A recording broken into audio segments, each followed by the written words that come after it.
Right now, while you're listening to me, there is a chance your kidneys are leaking a protein called albumin into your urine, and the test that catches it was never on your lab order. That sounds like an overstatement until you see the numbers.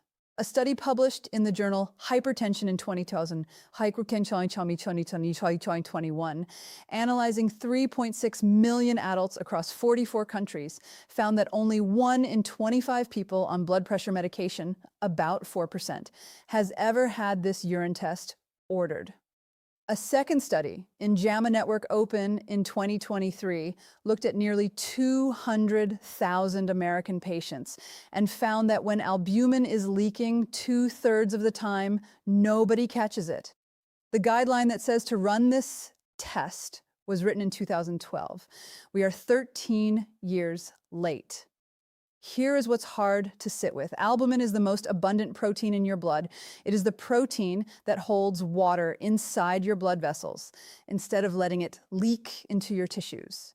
Your kidneys are designed to hold every single molecule of it back. None of it is supposed to escape into your urine. When albumin starts appearing in your urine, it is not normal aging. It is not a mild variation. It is a signal that the tiny filters inside your kidneys, about 1 million of them per kidney, have stretched. Holes that should be too small to let albumin through have widened. The protein is leaking. And here's the part that should make every person over 60 on blood pressure medication sit up straight. This leaking begins on average 7 to 10 years before your blood test starts to show any change. 7 to 10 years of damage that the blood work your doctor is doing right now cannot see.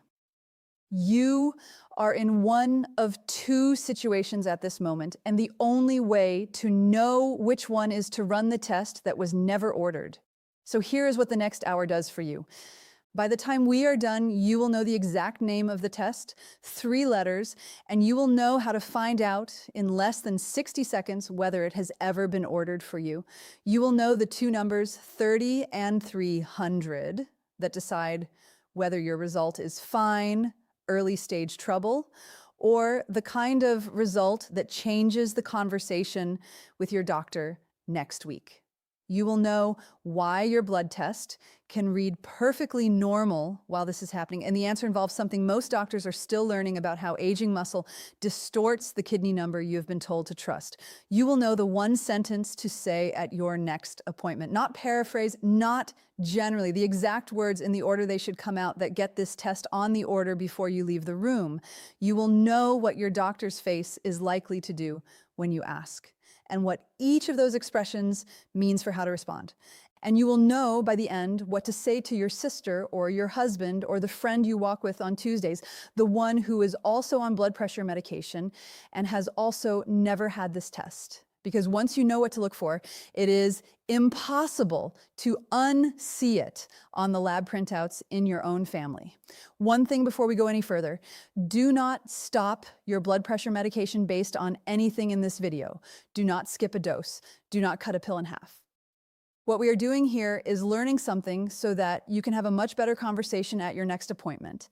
And that conversation goes better when you walk in, still taking what your doctor prescribed. If your last lab printout is anywhere within arm's reach, a kitchen drawer, a folder, a stack of mail, go get it now. If not, picture the line where the kidney numbers were printed. Hold that picture. We are going to come back to it in 3 minutes. You probably know the appointment I am about to describe because you have lived it. You went in. Maybe it was last week, maybe last month. The receptionist already knew your name. The cuff went on your arm in the same chair as last time. The number came back, and it was either roughly what it usually is or a little higher than you wanted. And the doctor pulled up your last blood work on the screen and ran a finger down the kidney section and said something like, "Your kidneys look fine, see you in 6 months." And maybe they asked if you needed a refill, and you said yes. And the appointment was over before you fully realized it had started.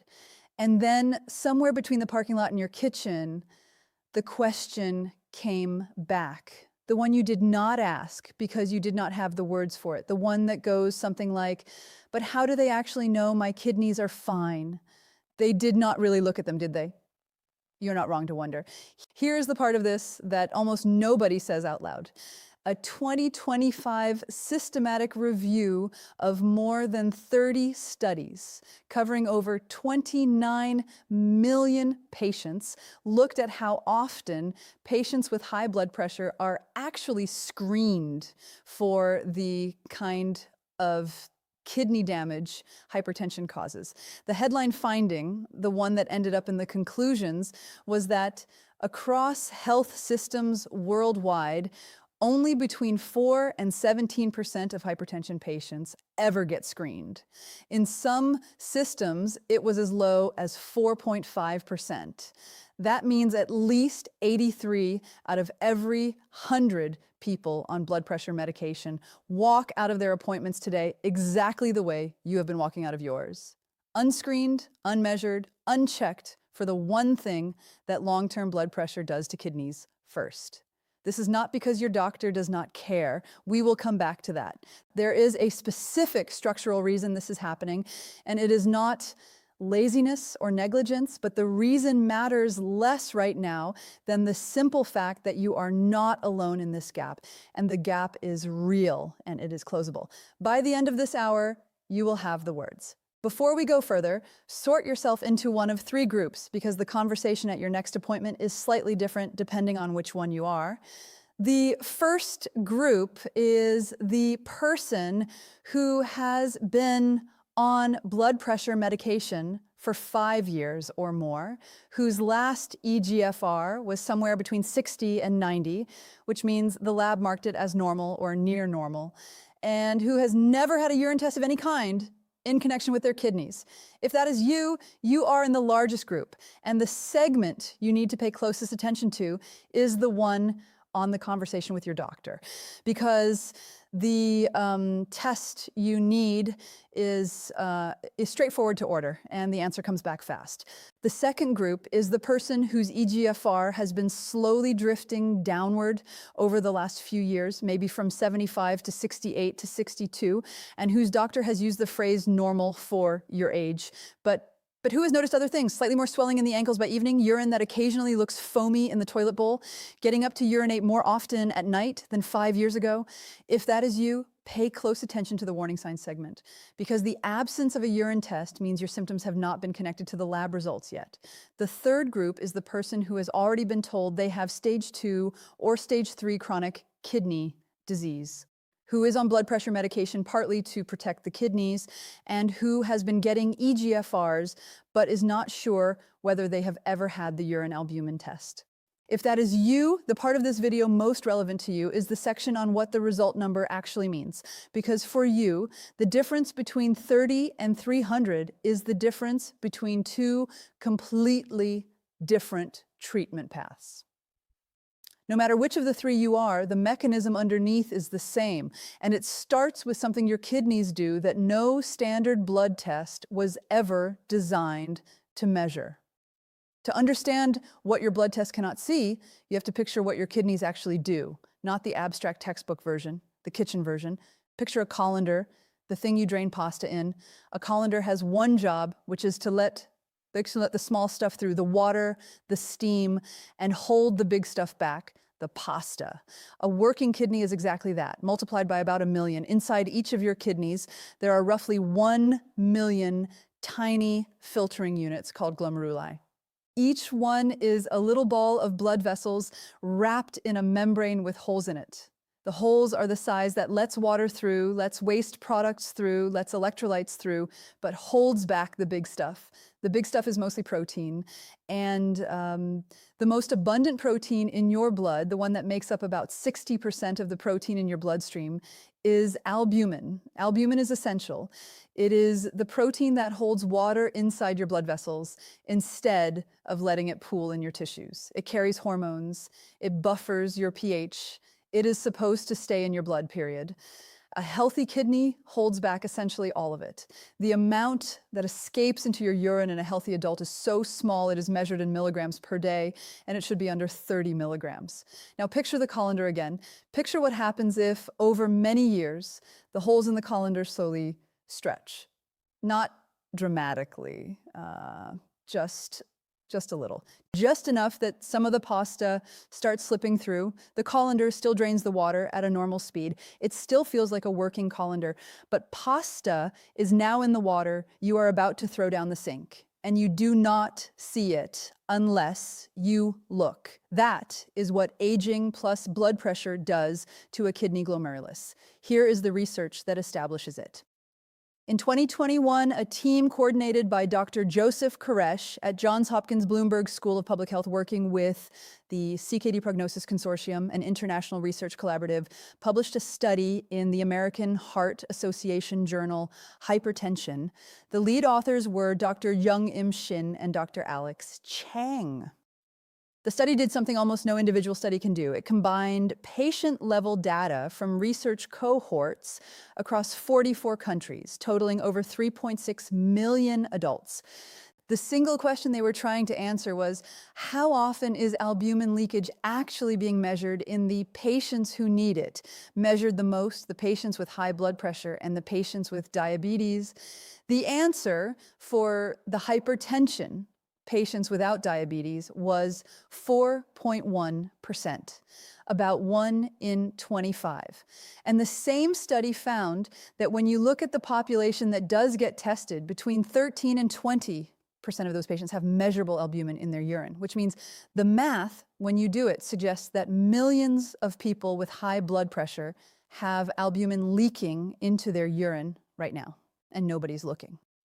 In July 2023, a separate research group led by Dr. Chi Chu at the University of California, San Francisco, published a study in JAMA Network Open. They took nearly 200,000 American adults with hypertension or diabetes from a national health record database and asked a more pointed question. Of the people who do have albumin leakage, how many are being detected? The answer was about 1/3. 2/3 of people with the leakage were undetected because the test was never ordered. And for hypertension patients without diabetes specifically, the detection rate was 10.4%, about 1 in 10. Now, here is what the medically literate person watching this is going to ask. And it is a fair question. If only about 4% of hypertension patients are being tested, but among that small tested group, only 13 to 20% show leakage, then maybe the people who are not being tested are the ones who do not need it. Maybe the doctors are selecting correctly. The 2023 JAMA paper specifically addressed that. The researchers built a statistical model using National Health Survey data to estimate the leakage rate in the people who were not being tested. They found that the untested population had an estimated albuminuria prevalence of about 13.5%, roughly the same as the tested group. The doctors are not selecting well. The selection is, in effect, random, and the systematic gap means a few million Americans with hypertension are walking around with detectable, treatable kidney damage that nobody is going to find unless something changes. The test that detects this is called urine albumin to creatinine ratio. The 3 letters are UACR. You will see it written that way, UACR, on a lab order. You may also see it called microalbumin or albumin creatinine ratio. They are the same test, looking for the same thing. The way it works is simple. You urinate into a cup, just a small amount, a spot sample, not a 24-hour collection, not anything special. The lab measures 2 things in that sample: the amount of albumin and the amount of creatinine, which is a waste product your body produces at a steady rate. They divide one by the other, which corrects for how concentrated or dilute your urine was at the moment you collected it. The result comes back as a single number, the ratio, in units of milligrams of albumin per gram of creatinine. A healthy kidney result is under 30. We are going to talk about what 30 and 300 mean in detail in a moment. Right now, what I want you to hold on to is this. The colander has been leaking, possibly for years, possibly right now, and the blood test your doctor has been doing measures how fast the colander drains, not whether the colander is still holding the pasta back. These are 2 separate questions, and only one of them is being asked at your appointments. A second reminder before we go on. Nothing about this video is a recommendation to change, stop, or skip your blood pressure medication. The medication is part of how you protect the colander from stretching further. The medication is part of the answer, not the problem.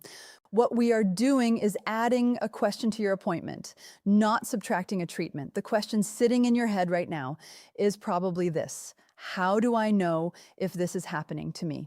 There are 4 warning signs, and the first one is something you can check tonight. The first warning sign is the one almost everyone over 60 has noticed at some point and assumed was nothing: foamy urine. I want to be careful here because foam in the toilet bowl can mean nothing at all. A fast urine stream, certain cleaners in the bowl, mild dehydration, any of these can produce foam that lasts a few seconds and dissipates. What is not normal is foam that looks like the head on a glass of beer, that persists for 30 seconds or more, that you see repeatedly over days or weeks rather than once and then never again. Persistent beer head foam, especially in the morning when urine is most concentrated, is the classic visible sign of protein in the urine. Most people see it, register it for half a second, flush, and move on. It is the cheapest, oldest, most ignored kidney warning sign in medicine, and the standard blood panel does not catch it because the blood panel is not looking at urine. The second warning sign is swelling, which doctors call edema, in the lower legs and ankles by the end of the day. Press a finger into the front of your shin, count to 5, lift the finger, and look at the indentation. If pit stays there for more than a few seconds, that is called pitting edema, and it has a long list of possible causes, but one of the under-recognized ones is exactly the mechanism we have been talking about. Albumin is what holds water inside your blood vessels. When albumin starts leaking out of your kidneys into your urine, the level of albumin in your blood drops, and water that should be staying inside your vessels seeps out into your tissues, especially in your lower legs, where gravity pulls fluid down all day. The puffy ankles that you have been blaming on standing too long, or salt at lunch, or just getting older can be a downstream effect of albumin leakage that has been going on for months. The standard blood panel does measure albumin in the blood, but the lab range for serum albumin is wide, and a slow drift from the high end of normal to the low end of normal does not flag anything. Meanwhile, your ankles know. The third warning sign is getting up to urinate more at night than you used to. This is called nocturia, and it is so common after 60 that it has become almost invisible as a symptom. Most people attribute it to drinking too much water in the evening, or to prostate changes in men, or to just being older. All of those can be the cause. But early kidney damage is also one of the causes, and the reason involves something most people have never been taught about their kidneys. Healthy kidneys concentrate urine more at night, so you make less of it and you sleep through. As the kidney filters age and stretch, that concentrating ability drops. You make more dilute urine overnight, and the bladder fills faster. If you have noticed yourself going from once a night to 2 or 3 times a night over the last few years, and there's no obvious other reason, this is the warning sign that gets missed most often because everyone, including the doctor, has another explanation ready. The fourth warning sign is the trickiest because it does not feel like a symptom. It is a number on your blood work. Look at your last lab printout, or any printout from the last year or two, and find the line that says EGFR. The number next to it. If that number has been slowly drifting downward and your doctor has been using the phrase normal for your age, what you may not have been told is that the drift itself can be the first measurable sign that something is going wrong upstream. The phrase normal for your age is doing a lot of work in that sentence. There is a real biological decline in kidney filtration with age, on the order of about 0.5 milliliter per minute per year after 50 in healthy adults. But hypertensive nephropathy, the kidney damage caused by long-term high blood pressure, accelerates that decline. And the only way to tell aging apart from damage is to do the urine test. Without the UACR, the slow drift of your eGFR is ambiguous. With the UACR, it stops being ambiguous. Each of these 4 warning signs has the same thing in common. The standard annual blood panel that your doctor orders, the one called either a comprehensive metabolic panel or a basic metabolic panel, does not include a urine test. There is no albumin measurement in those panels because there is no urine sample being analyzed at all. The CMP and BMP are blood tests. To get the urine measurement, the doctor has to add a separate test order called urinalysis with albumin to creatinine ratio. It does not happen automatically. It has to be added manually. And for 96% of hypertension patients in that 2021 global study, it never gets added. Now, I want you to do something. Pause this video right now. Go get your most recent lab printout. If it is in a drawer, a folder, a stack of mail, on your phone, in a portal, wherever it is, go get it. Take a moment. Now find the kidney panel section. It will usually be under a header like renal function or chemistry panel or comprehensive metabolic. You will see things like urine, creatinine, eGFR, sometimes sodium, potassium, chloride, carbon dioxide. Look at the entire printout. Run your finger down the list. Tell me whether the letters UACR or the word microalbumin or the phrase albumin to creatinine ratio appear anywhere on that page. If they do not appear, write at the top of the printout in pen, large enough to see the words UACR, never tested. Underline it. That printout is now the thing you bring to your next appointment. If they do appear, find the number next to them, write that number down. We are going to talk about what it means in just a few minutes. You have just done something that 96 out of 100 people on blood pressure medication have never done. You have looked at your own paperwork for what is missing, not just what is there. That is the skill this whole video is about, and you already have it. You are probably asking the same question I asked the first time I read this research. Why has my own doctor never mentioned any of this to me? The answer is not what you expect. The question that has been sitting in the back of your head for the last 20 minutes is the right question to ask. If this test is so important, if the guidelines say to run it, if the research is this clear, then why on earth has your own doctor, who you trust, who has been seeing you for years, never mentioned any of it?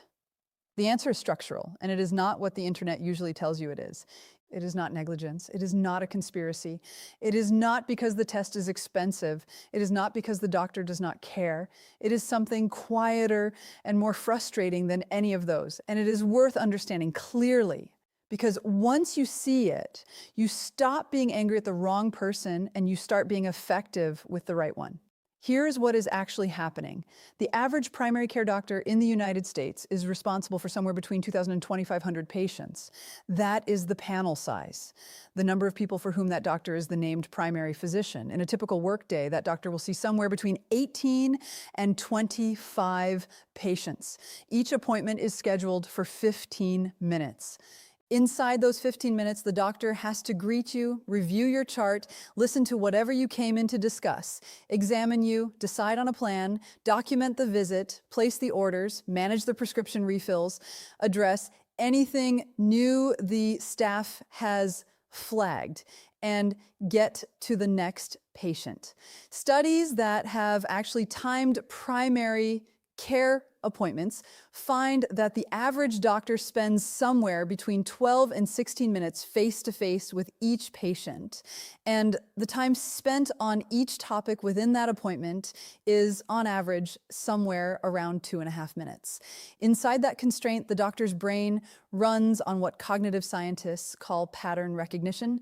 They are not in real time, reasoning through every guideline for every condition for every patient. They are using fast mental shortcuts. The shortcuts are usually right. Most of medicine is repetitive enough that pattern recognition works most of the time. But pattern recognition has one specific failure mode, and it is the failure mode you have run into. When a guideline changes, the pattern in the doctor's head does not change overnight. It changes when the doctor reads the new guideline, attends a conference where it is taught, sees a colleague order the new test, or has a patient case go badly because the old pattern missed something. How long does this process take? Researchers who study how new medical evidence makes its way into routine clinical practice have published estimates repeatedly. And the number they consistently find is between 10 and 17 years. 10 to 17 years from the publication of clear evidence to the moment when most doctors are doing the thing that evidence says to do. Now apply that number to what we have been talking about. The International Kidney Organization, called KDIGO, which sets the guidelines that most kidney specialists follow worldwide, first recommended albuminuria testing for all patients at risk for chronic kidney disease, including all patients with high blood pressure, in 2012. They reinforced and expanded that recommendation in their updated 2024 guideline.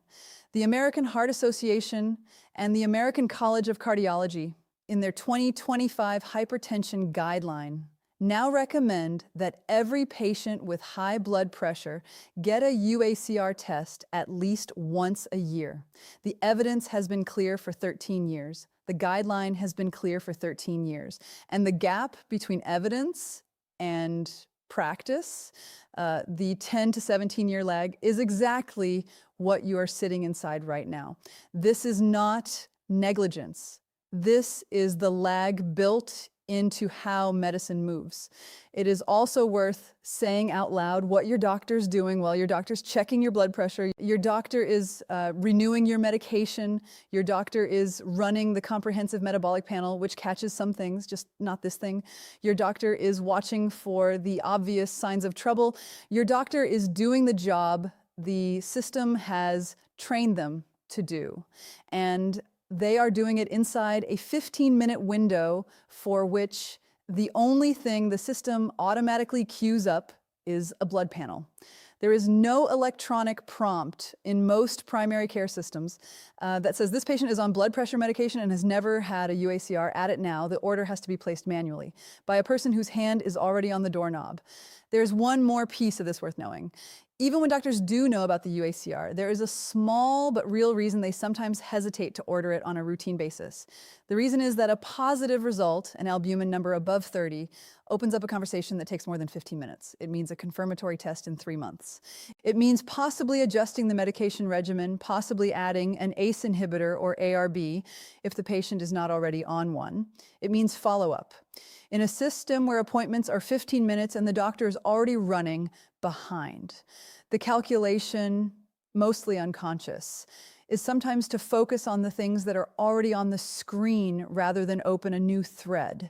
This is not a moral failing on the doctor's part. It is a structural problem. The 15-minute appointment is the problem. The auto-cued blood panel is the problem. The 13-year lag is the problem. Your doctor is a good person operating inside a system that is built around speed, not thoroughness. The only way the pattern gets updated for you specifically before the guidelines catch up to the system is if someone in the room brings the new information in. The someone is you. Now you understand why. The question is what you do with it. And the answer is a conversation, a very specific conversation that starts with one sentence. Here is what you're going to do at your next appointment. I am going to walk you through it step by step, because the specifics matter, and the specifics are the difference between getting the test ordered and getting brushed off politely. Before the appointment, you do 3 things. First, you bring the printout from the last segment, the one where you wrote UACR, never tested across the top. Second, you bring a small notepad or your phone with one note on it that says UACR, also called microalbumin, also called albumin to creatinine ratio, urine spot sample. Third, you bring the journal name and year, just in case. The journal is Hypertension. The year is 2021. The team is the CKD Prognosis Consortium. You will not need to recite this. You just need to know it is in your pocket if asked. When you sit down with the doctor, after the usual greeting, after the cuff goes on, after the blood work from your last visit is reviewed, you wait for the natural pause. Every appointment has one. It is usually the moment when the doctor says something like, anything else? Or, is there anything else on your mind today? Or, do you need any refills? That is your moment. Here's the sentence. The sentence is this.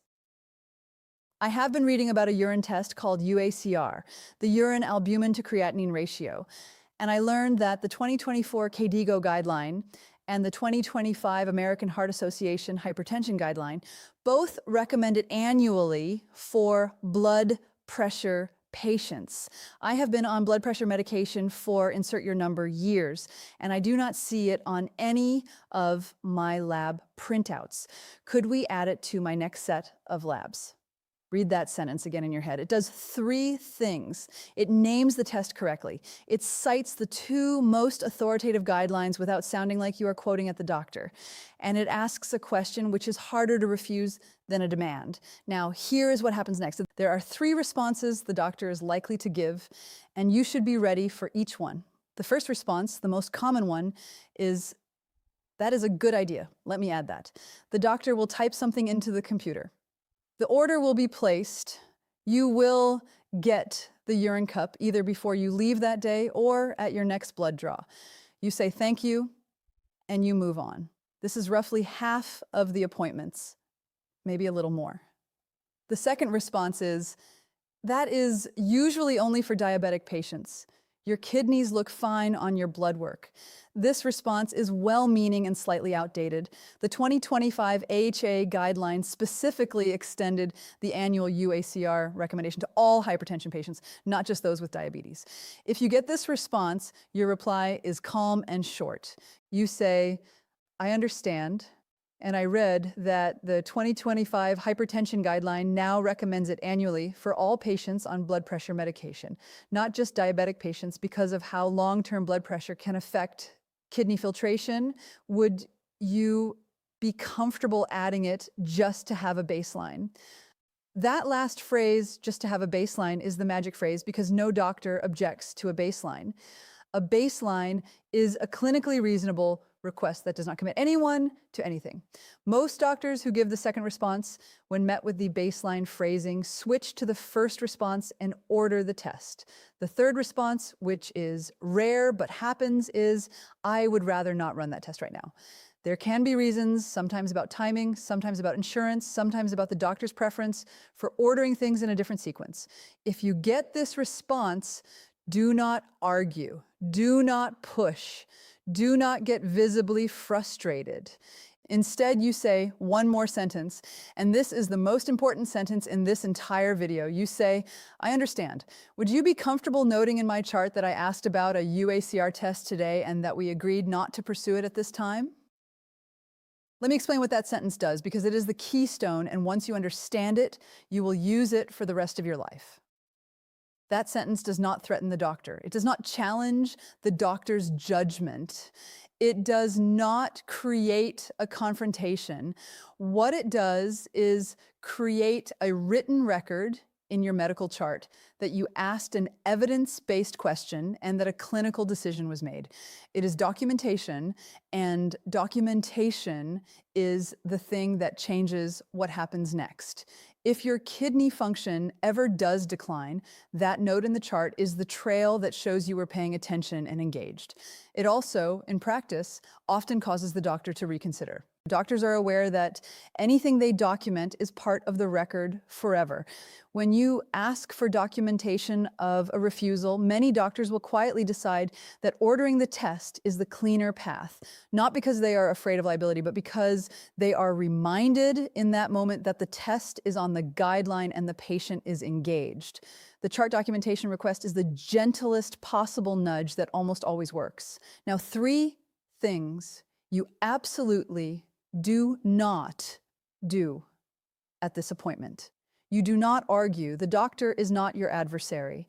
Arguing turns the doctor defensive, and defensive doctors do not order extra tests. You do not threaten to find a different doctor. This is the single most effective way to make any doctor stop listening to you. Your relationship with your primary care physician is one of the most valuable things in your medical life.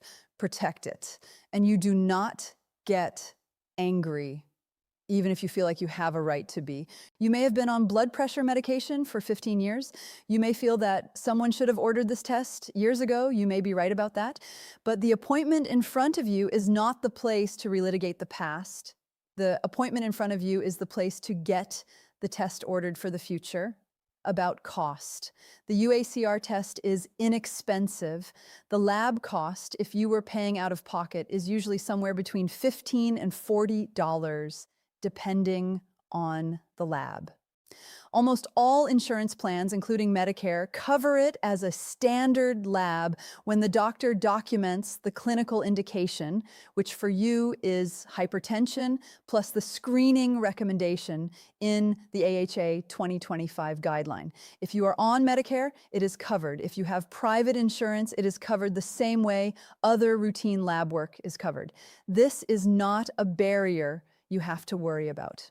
One last reminder, because the framework matters. Nothing about this conversation, nothing about this test, nothing about a result that may come back elevated is a reason to change, stop, or modify your blood pressure medication on your own. The whole point of getting the test is to give your doctor better information to make medication decisions with you. Better information leads to better medicine. Better medicine in this case is more medicine for some people and the same medicine for others, and exactly 0 people who should be deciding that for themselves. You now have the test name, the sentence, and the chart documentation request. But there is one more thing, and it is the thing that makes all of this work, not just at your next appointment, but at every appointment for the rest of your life. Sit back for a second or stand up. I want you to do something with me. Picture this. It is 3 weeks from now. You are walking into your next appointment. You have the printout in a folder under your arm. You have the sentence in your head where you have rehearsed it once or twice in the car. You greet the doctor, the cuff goes on, the number comes back, the doctor pulls up your blood work.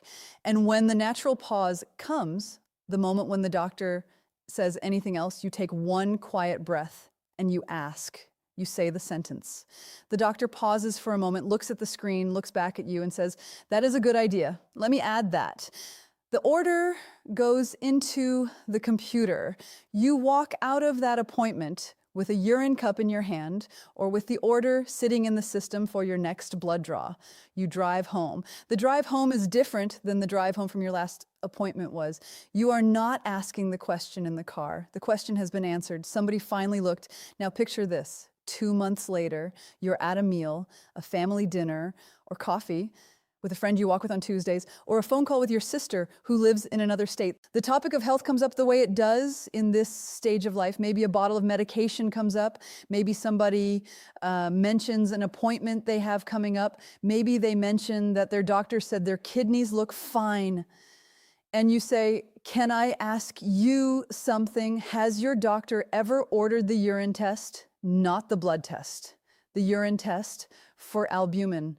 They will look at you for a moment and they will say, "No," or "I do not think so," or "What test?" And you will say, "Here is what I learned." And you will tell them the same thing I have just told you, the colander, the leak, the 7 to 10 years before the blood test changes, the guideline that is 13 years old, the sentence that gets the test ordered.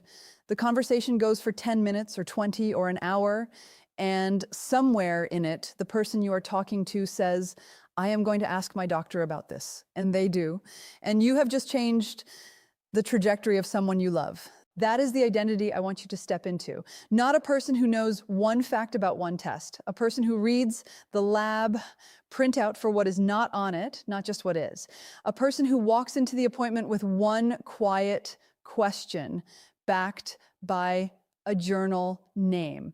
A person whose adult child or husband or sister eventually calls them on a Sunday afternoon and says, "You told me about that kidney test last spring. I asked my doctor about it, and they ordered it, and the result was elevated, and we caught it. Thank you." This is the skill, and the skill is portable. It does not just apply to the UACR. It applies to the statin in your medicine cabinet, which has its own monitoring conversations that almost never happen. It applies to the metformin, if you take it, which has a B12 monitoring conversation that almost never happens. It applies to the proton pump inhibitor, the omeprazole or its cousins, which has a magnesium monitoring conversation that almost never happens. Every bottle on your counter has a test that should be running alongside it, and the prescription order auto-fires while the monitoring order does not. The skill is the same in every case. Read the printout for what is missing. Bring one quiet question backed by a guideline. Ask for documentation if you are declined. Stay calm. Stay in relationship, and come back 6 months later if needed. The most valuable thing about this skill is not the tests it gets ordered. It is what it does to your sense of yourself at the appointment. You stop being a passive recipient of medicine and you become a participant in it. You stop hoping the system catches things, and you become the person who helps the system catch things. In your case, in your spouse's case, in your friend's case, that participation is the thing that protects you for the rest of your life, not any single test. The colander analogy is going to leave your head in a week. The exact data from the studies is going to fade in a month. The journal name is going to slip your mind by next year. That is fine. The thing that stays, the thing this whole video is for, is the skill, the habit of looking at the printout for what is not there, the habit of asking one quiet question, the habit of asking for the chart note when you are declined. That is the takeaway, that is the identity. And it works on every bottle in every appointment for as long as you keep going to doctors, which with any luck will be a long time. Here are the 5 questions you are most likely to type into a search bar tonight after you finish this video. And here are the short, direct answers. The first question: can a high UACR be caused by something other than kidney damage? Yes. Strenuous exercise within 24 hours of the test, a urinary tract infection, fever, severe dehydration, and in women, the menstrual cycle can all temporarily elevate the result. This is why one elevated UACR does not by itself diagnose anything. The KDIGO guidelines require persistence, meaning 2 or 3 elevated readings over 3 months to establish a real diagnosis. If your first test comes back high, do not panic. Repeat it. The second question: what do the numbers 30 and 300 mean? A UACR under 30 is normal. Between 30 and 300, the official term is moderately increased albuminuria, what used to be called microalbuminuria, and it is the early stage finding that opens the conversation about kidney protection, often with a medication called an ACE inhibitor or an ARB, if you are not already on one. Above 300 is severely increased albuminuria, what used to be called macroalbuminuria, and that is the finding that means a more focused workup and likely a referral to a kidney specialist. The 2 numbers, 30 and 300, are the dividers that determine the path. The third question: if I am already on an ACE inhibitor or ARB for my blood pressure, does the UACR still matter? Yes, in 2 ways. First, because the test confirms that the medication is doing what it is supposed to do, which includes protecting the kidney filters from further damage. Second, because if your UACR is still elevated, despite being on the medication, your doctor may have a conversation with you about whether the dose is right, whether a second medication is needed, or whether a referral to a nephrologist makes sense. The test tells you whether the protection is working, not just whether it has been prescribed. The fourth question, what is your angle? Why are you telling me this? I will be straight with you. I make videos about kidney health and blood pressure because the gap between what the research says and what is happening in primary care appointments is enormous, especially for people over 60. And the people who pay the price for that gap are the ones who trust the system the most.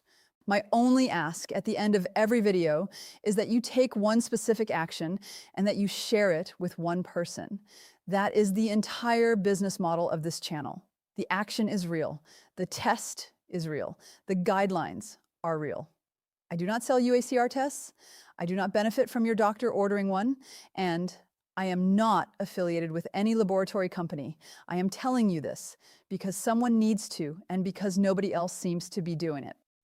The fifth question, should I stop my blood pressure medication if my UACR comes back normal?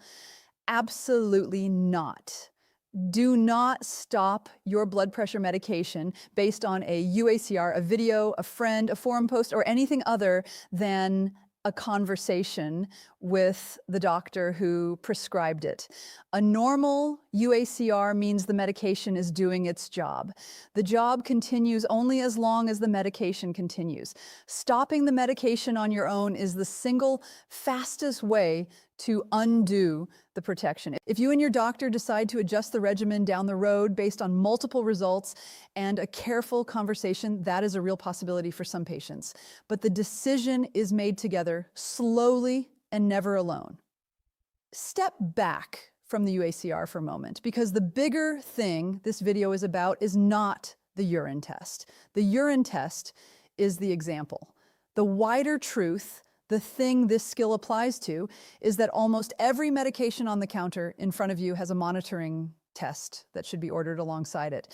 And almost none of those monitoring tests are auto-cued by the system that auto-cues the prescription refill. The statin you take has a CoQ10 conversation, a liver enzyme conversation, and sometimes a muscle enzyme conversation.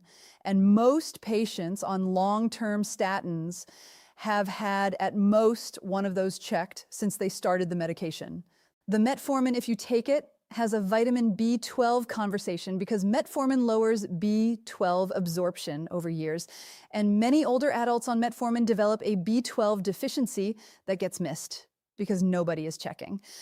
The proton pump inhibitor omeprazole and its cousins has a magnesium conversation, a B12 conversation, and a bone density conversation. And most patients who have been on a PPI for 5 years or more have had none of them. The diuretic for blood pressure has a potassium conversation, a sodium conversation, and yes, a UACR conversation. The list is long, the pattern is simple, the prescription order auto-fires, the monitoring order does not. The reason is the same in every case. And the system is built around speed, not around completeness. And the gap is closed only when somebody in the room asks. The somebody is you. Some of the bottles on your counter will turn out to be fine with no extra testing. Some of them will have a monitoring conversation worth having. The skill is not to panic about every medication. The skill is to know that the conversation exists, to ask, and to walk out of the appointment with the test ordered or with the chart note that says you asked. The skill, not the alarm, is the takeaway. That is the bigger thing. You did not get this far in your life by being careless. You got here by paying attention. Today, you learned what to look for in the place nobody was checking. So here is what to do tonight while this is still fresh. Go to wherever your lab printouts live, the drawer, the folder, the patient portal, the email. Find the most recent one. Look for the 3 letters UACR or the word microalbumin. If they are not there, write UACR, never tested across the top. Put it where you will see it before your next appointment. And tell one person, not a long lecture, just a short note. Hey, did you know there is a urine test for blood pressure patients that almost nobody gets. Look it up, ask your doctor. The person you tell is the one you know is also on blood pressure medication, your spouse, your sister, the friend you walk with. That one person is who this video is for as much as it is for you.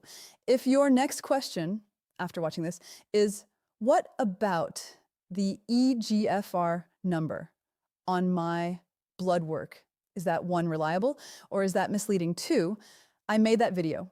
It is linked below this one. Watch it next. You did not get this far by ignoring things. You got it here by paying attention. Now you have one more thing worth paying attention to. That is the whole difference.